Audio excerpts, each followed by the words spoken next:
really good Lyon performance. Nikita, lovely to talk to you. Thanks so much for coming on tonight. Thank you very much as well to Sue Smith and Ailey Barber, who were at Meadow Park for Arsenal's start of the title defence of their Champions League. It was a 2-1 defeat for them at home to Lyon. Kim Little, speaking to ESPN, said not the result we wanted, but a lot of great positives to take. We're in a lower headspace with our current form, but we will come back stronger.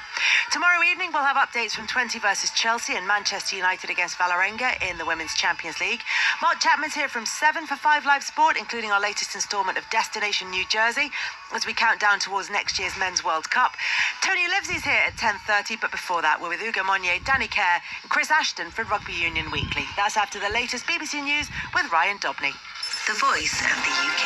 This is BBC Radio 5 Live. Thanks very much, Kelly.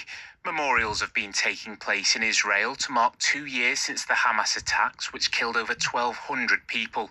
A minute's silence was observed at the site of the Nova Music Festival.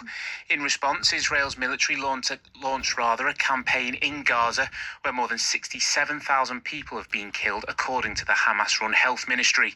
Miriam Esther Shafir, whose son Dor and his fiancé Savion both died on October the 7th. She's been speaking to 5 Live.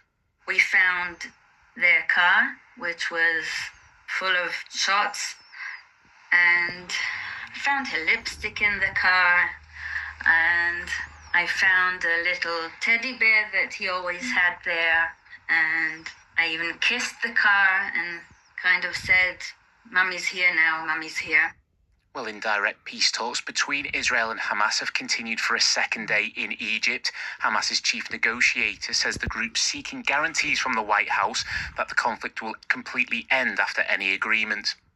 A man who was given a life sentence for murdering the black teenager Stephen Lawrence has refused to identify the other killers as he makes a bid to be released from prison on licence.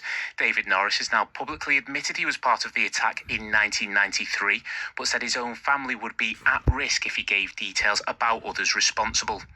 And details of a compensation scheme for millions of people who took out car loans without knowing that some of the money was going to the dealership have been announced.